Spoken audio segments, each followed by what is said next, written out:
Hey guys, welcome back to A Leuk Into Leukemia. I'm Nick, and today I'm going to be joined by a special guest, someone who has been very influential on my journey, someone who's inspired me each and every day, someone who I've been in contact with, is someone who just every time I talk to him, he just pushes me and really inspires me. And this special guest is Michael. So you want to go and introduce yourself? Yeah, thank you so much for having me. It means a lot. So All right. yeah, my name is Michael Cramer. I'm from Miami, Florida, and I have a pretty interesting story to tell as well. Oh yeah. Yeah. So Michael actually he texted me a few days after my diagnosis. I guess we had a mutual friend, and somehow how social media works.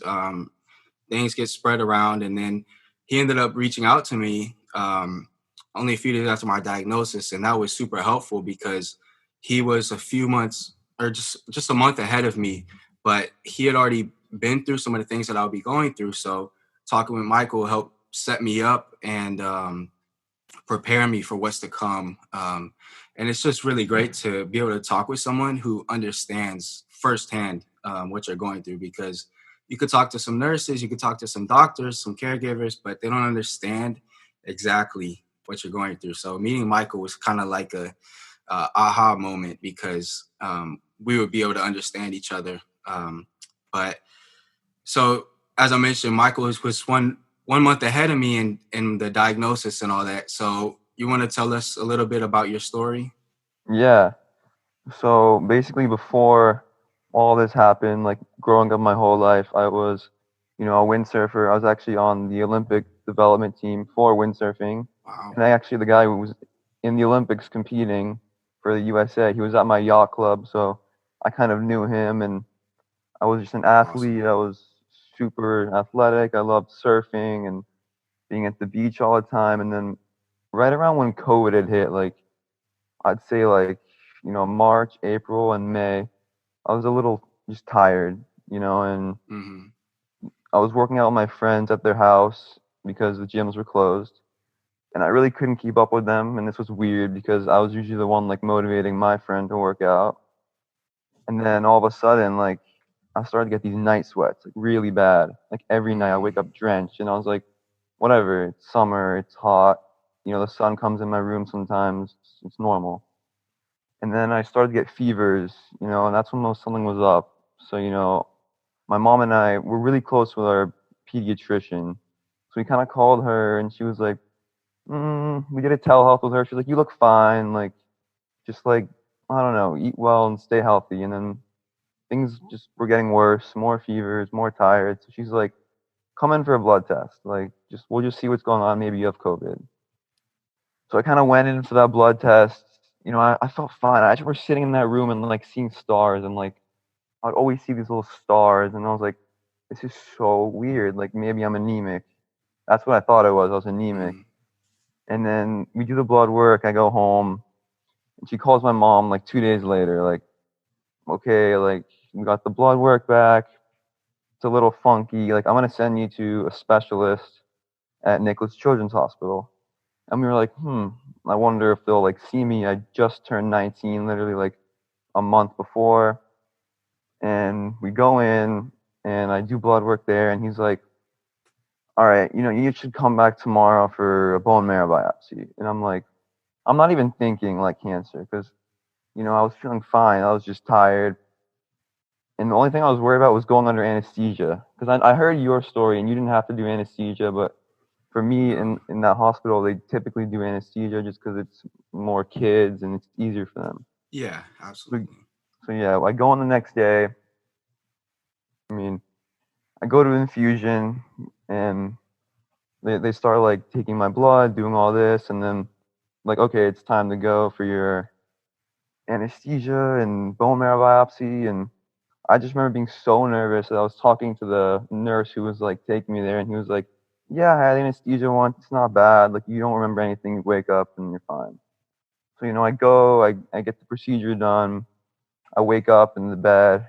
I'm super groggy. I'm just like out of it, like not feeling myself. And then Yeah. the doctor walks in. He's like, The first thing he said is, "What you have is treatable. You have like leukemia, lymphoma."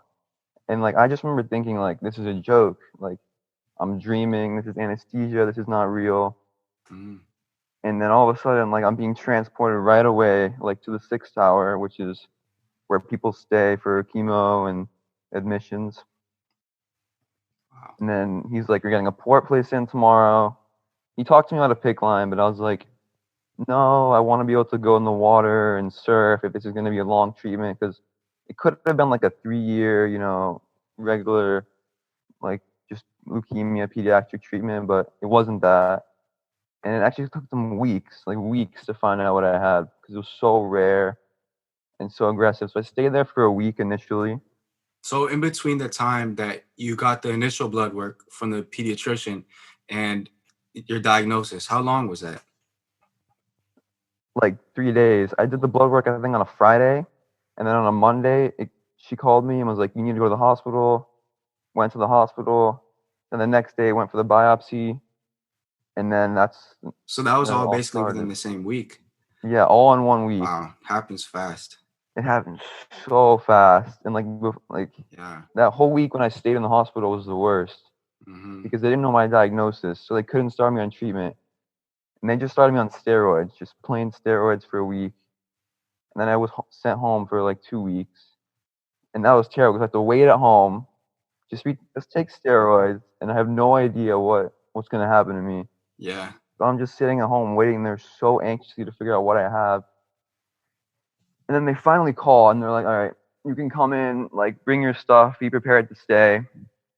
And we go in and he tells me my diagnosis and he tells me not to Google it, not because it's very rare, very aggressive. Yeah, my doctor said the same thing. Don't Yeah, read yeah, yeah. Google.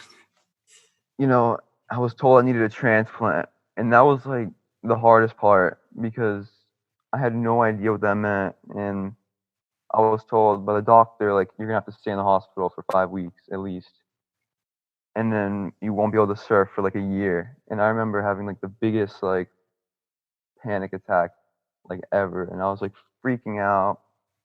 I'm sorry if my voice is a bit shaky because this is like just bringing back lots of like memories and No, stuff. And yeah, I understand.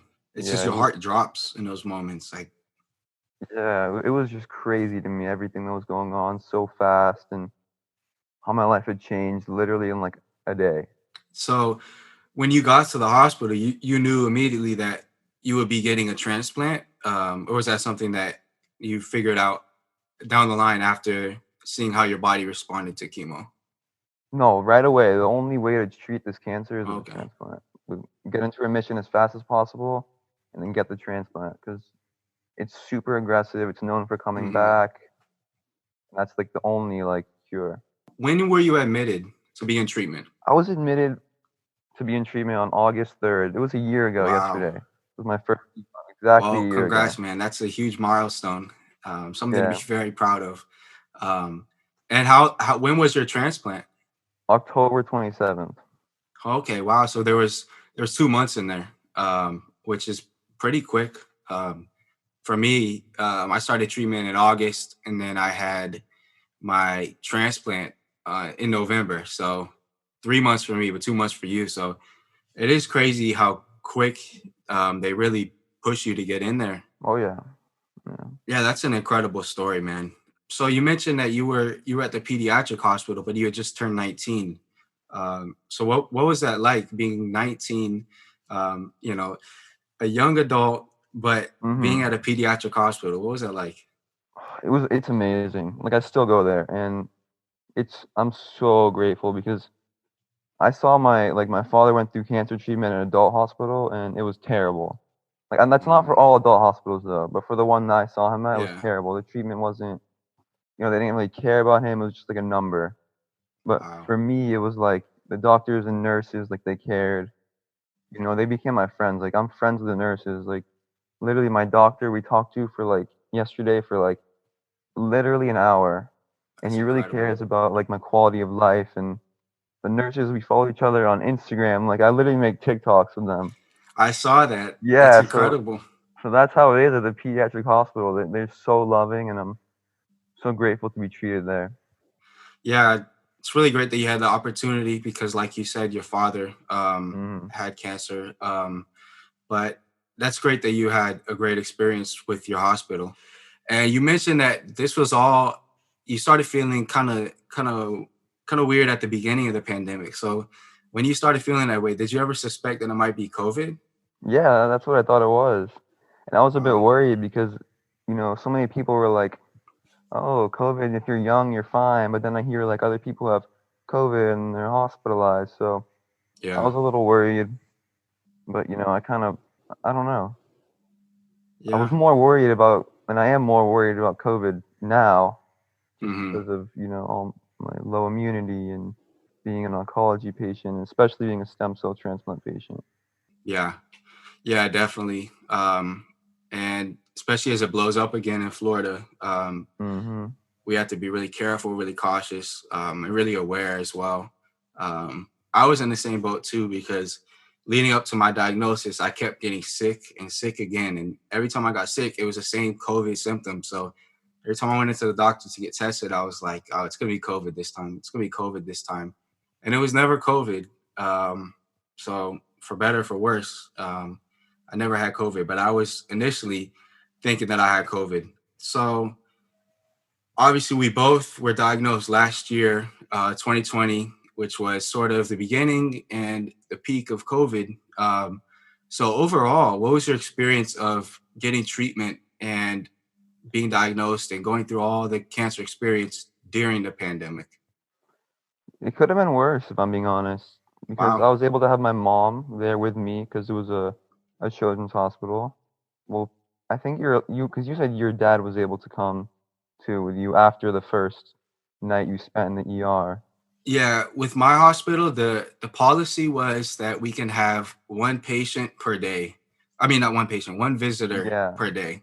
Yeah, so one day my dad was able to come, the next day my mom was able to come, and they would just figure out which what works best. But you Mm. were able to have your mom there every day. Yeah, Is the whole was that time. in addition to other visitors, or was it only So one? actually, you could have mother and father. So my brother would come, Hmm.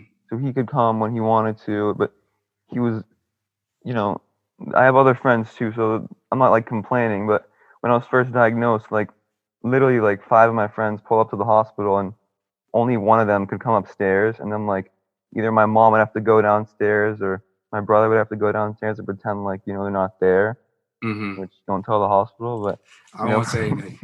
we did that. We did that, but it was probably harder for my sister because you had to be over 18 and my Yeah. sister like was 17, so Wow. I really, when I go to the hospital even now, like I was admitted 2 times in the past 2 weeks for 3 days, and I couldn't see her, but my brother was able to come.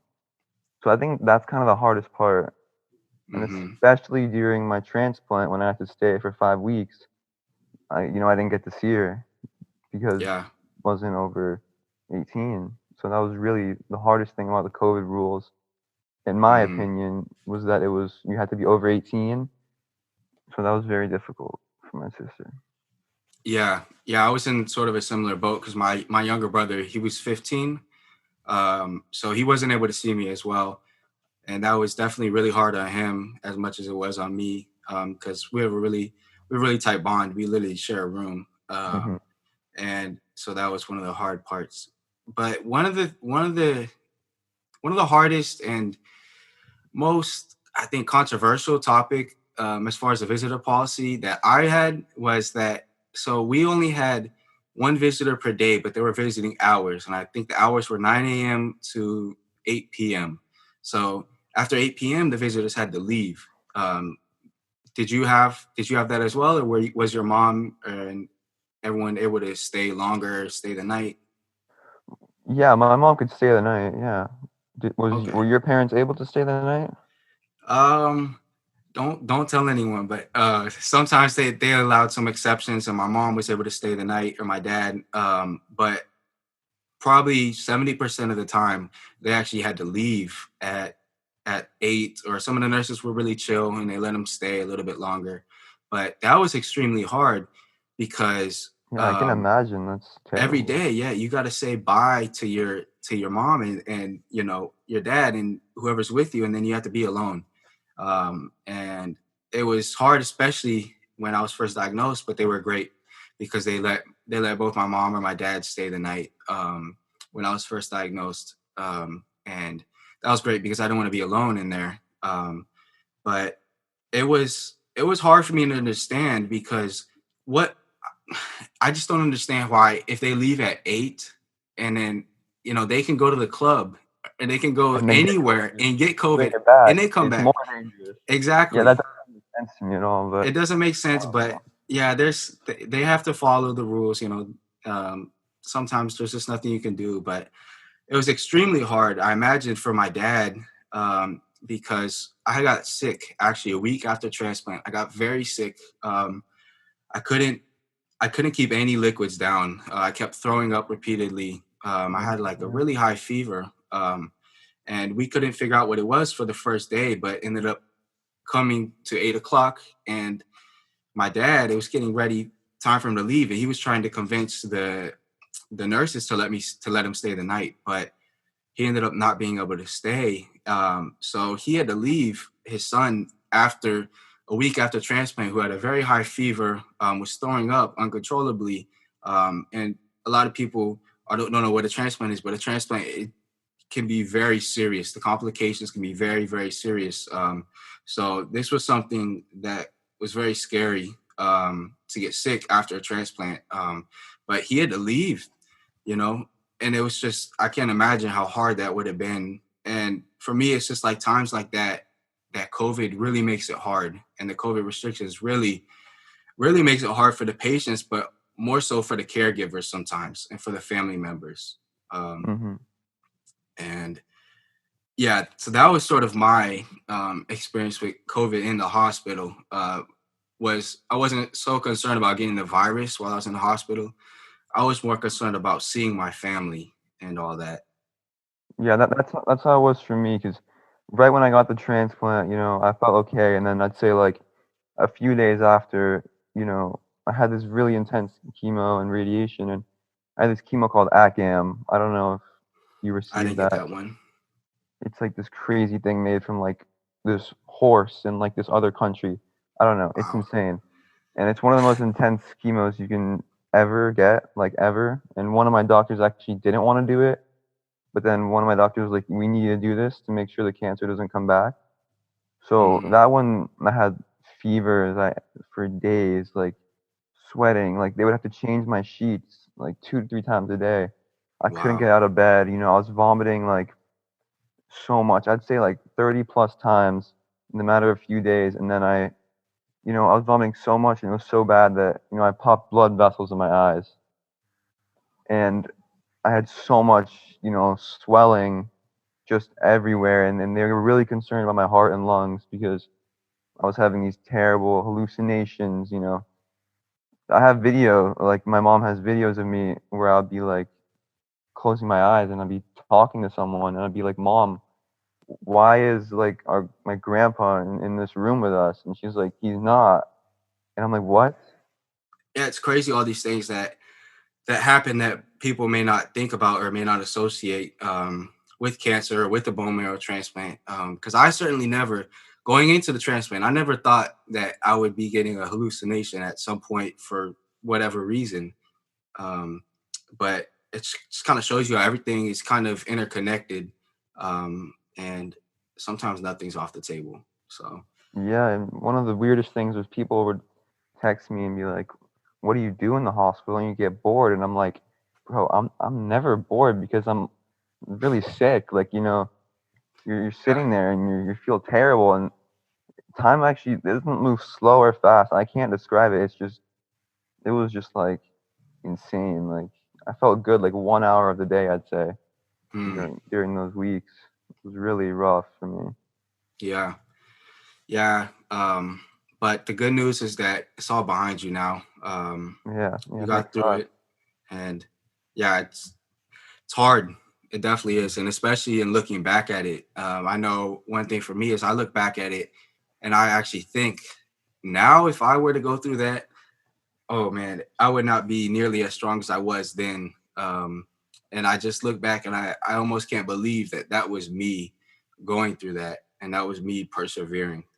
Yeah, I totally feel the same way. I'm like, if I got diagnosed with like cancer today, like what would I like? I had to get a transplant. Like, what would I do?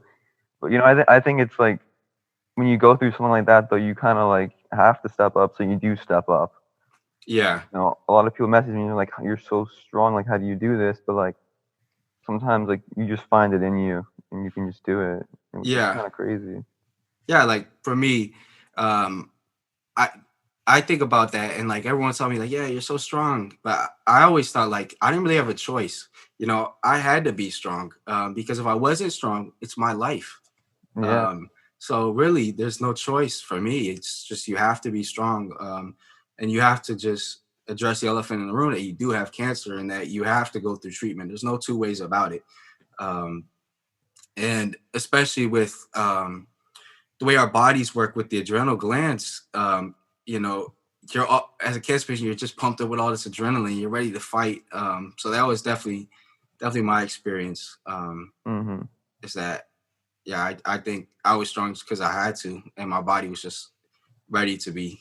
Um, so yeah, overall, I think while I was in the hospital, I wasn't as concerned with COVID, um, and I was more concerned with just getting sick from within myself, getting the viruses from within ourselves that normally we have immunity to, but when you have no immune system, you don't have immunity, like the EBV, CMV, a few different viruses like that normal people don't have to worry about.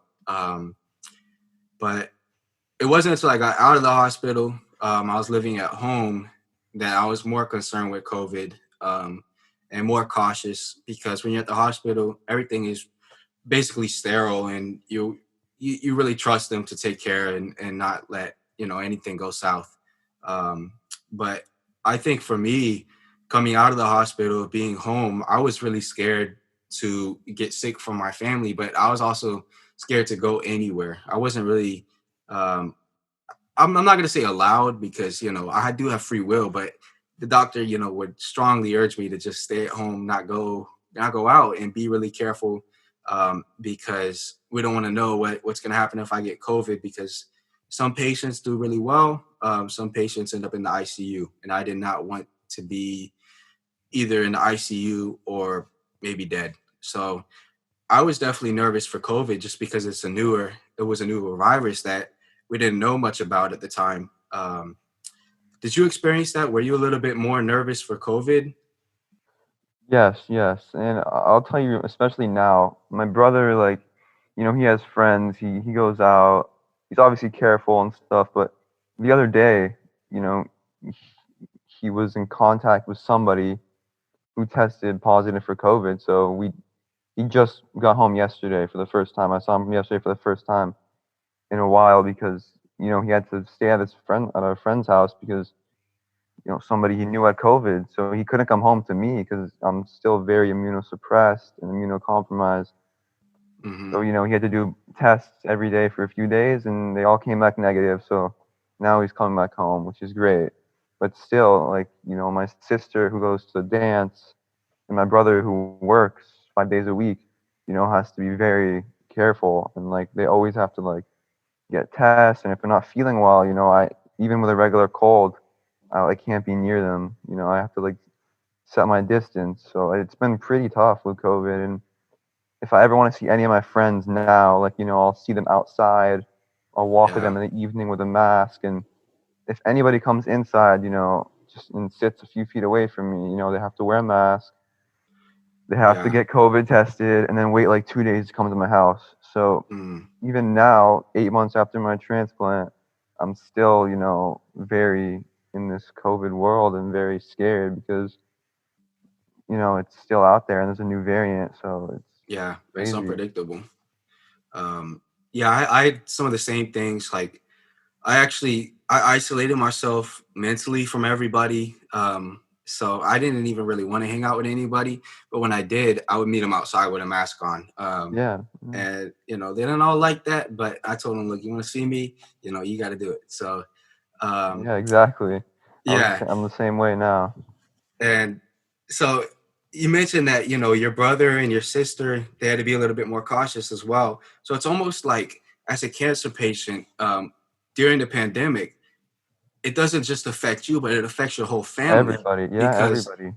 yeah, my little brother, I share a room with him, and he didn't go to public school. He took the online classes, remote learning, during the pandemic because he didn't want to go to school and bring something home. Mhm. He was into swimming, and he had to stop going to the YMCA and swimming. He had to make tons of sacrifices. And same with my older brother.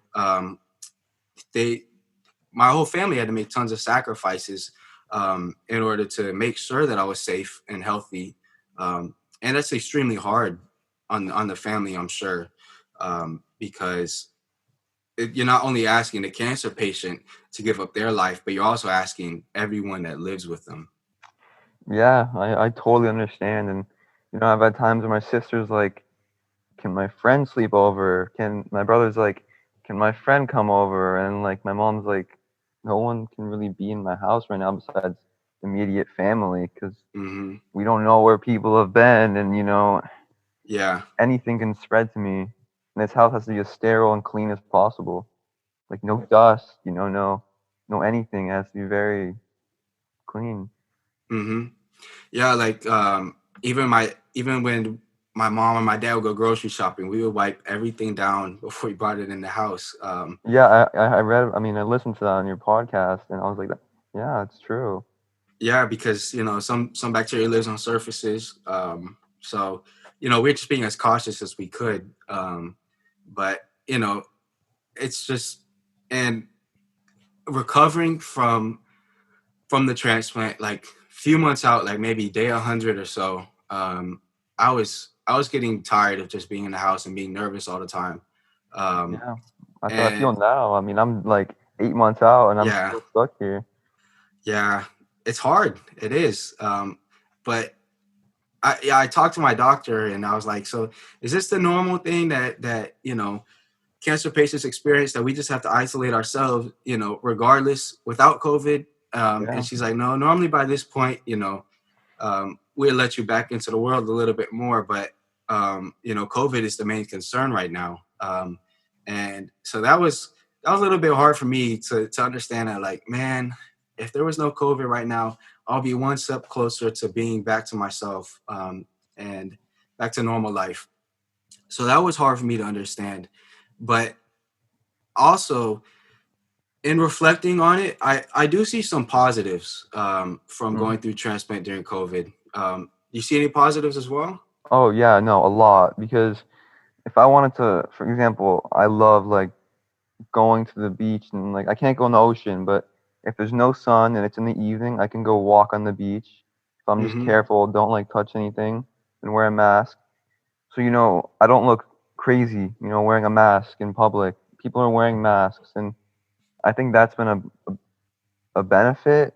But one thing that's not a benefit now is people are kind of starting to chill out on the masks and stuff because, Yeah. I don't know. But it also is beneficial for my friends too because they all have masks. Everyone has a mask. So I'm not like crazy asking them to come over and wear a mask. Because if Yeah. this was 2 years ago, you know, and I'm like, "Can you wear a mask? I need to wear a mask." They're like, "A mask? What?" Like nobody's heard of that. But Yeah. it is a little beneficial because people are careful, but not everybody's careful. So it's like you got to Hmm. be around the right people, and then it's beneficial. Yes, but yeah, Yeah, I think that's sort of similar to my train of thought as well, because everyone was wearing masks because of COVID, and everyone was being a little bit more cautious than normal. That limits the spread of COVID as well as a lot of other, bacterial infections and viral infections that are going to be going around.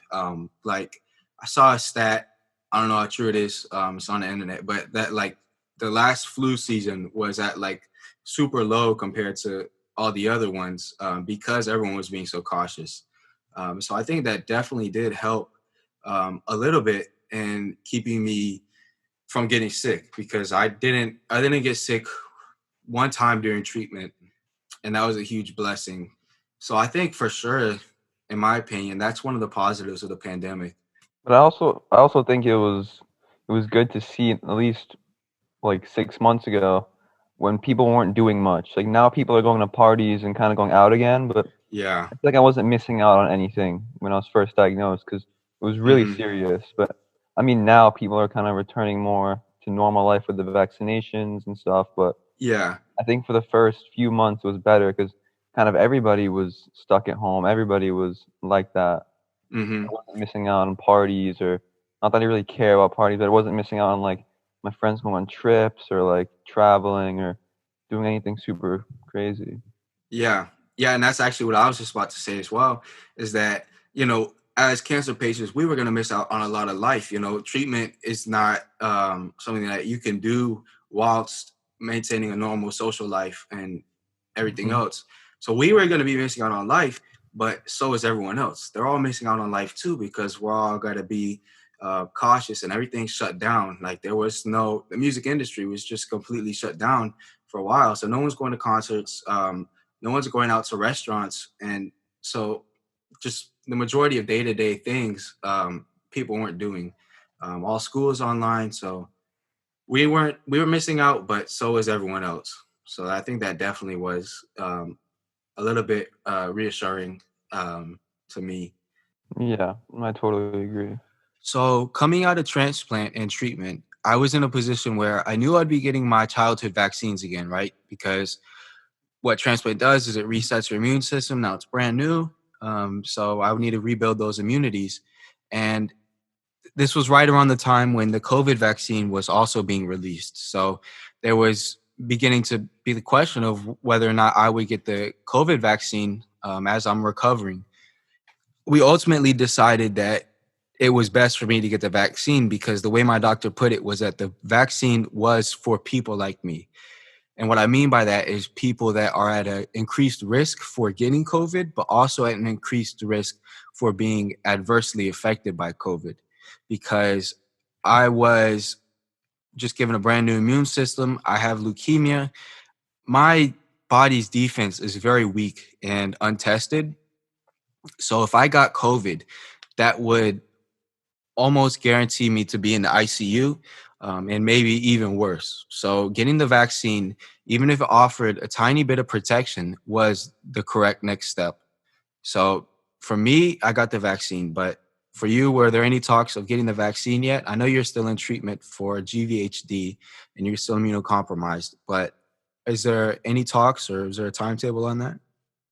So I haven't got any vaccines yet, but when I went to meet with the GVHD specialist at University of Miami, which is a different hospital where I will be doing the ECP treatment, because they can't do the ECP at Nicholas because the machine isn't updated. So I have And to what go is to, the ECP treatment?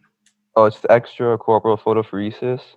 It's what I was talking about, where they hook me up to a machine with my new port and they take out the bad blood and return it to me good and free of GVHD. And that's what it is. And the doctor there was talking to me about the vaccine, but he says right now with my immunity and how immunosuppressed I am, it wouldn't do anything. So we need to wait like a little more for my GVHD to get under control, and then I can get it hopefully in a few months because they really want me to get the COVID vaccine because it's Hmm. very important to have as a immunosuppressed person right now, especially. Yeah. And it's interesting that you should mention that he said that it wouldn't be really effective for you. Because my doctor said the same thing for me. Like, Yeah, even when I did get it, I wasn't immunosuppressed anymore. But he said it still may be only like 50 to 60% effective, and less effective in you than a normal individual. But it's still much better protection than without. Um, yeah, exactly. so, yeah, I think that's something that is highly controversial right now, and especially Yeah, with it's very cases spiking. controversial. I don't know why getting the vaccine is controversial, but it just is. Yeah, it just is. It kind of And bothers me because people are like, I want to go back to a normal life. I want to go back to this. And like, I'm like, look at people like me. Like, you gotta Mm-hmm. understand, like, not everybody is perfectly healthy. Not everybody like they're Mm-hmm. still doing more stuff every day with their limits on their life than I've done in the past year. You know, they Yeah. still go out to restaurants. Maybe they don't go to parties and concerts that they used to, but they can still, do things that I would like kill for. And they're like, I'm not gonna get vaccinated or wear a mask. And I'm just Mm-hmm. like it's not always about you. It's about the other people you can affect too. Yeah. Really something that frustrates me. Yeah. And putting others above yourself has actually been a key theme of the last year for me in the pandemic as well in cancer treatment, because in cancer treatment, we mentioned earlier how our families had to put us above themselves and they had to make sacrifices for us. But in the pandemic as a whole, you can see that theme as well, because things like wearing a mask is something that if you're healthy, you may not think that, if I get COVID, that's okay. But it's more about the spread, and wearing a mask reduces the spread. And when numbers start to peak up again, like they are right now in Florida, what that does is it highly limits and heavily limits what immunocompromised and people like myself, former cancer patients, can do. So when the numbers start going up again, we have social limitations, and we just get a little bit nervous, speaking for myself. And so overall, just being cautious, even if you're healthy, and just being mindful of those who aren't, um, is so important, because not everyone has the blessing of not having to worry about their health and knowing that if they get COVID, they should be fine. There's a lot of people like myself, who can be very, very badly affected by it. Overall, the pandemic definitely affected us in treatment. And I am a little bit jealous how you could have your mom stay the night with you No, of and you got two course, yeah, visitors. that was the luckiest thing ever. Like, I don't know how I would have done it without my mom there. It's been a pleasure having you on the podcast. Yeah, And I same really man. Very enjoyed honored. talking with you about all the Hmm. different things and how we could relate our experiences and all that. So, but thank you for coming out. It was great. And I think that's going to be it for this episode of A Leuk Into Of course. Leukemia. But I look forward to seeing everyone next week.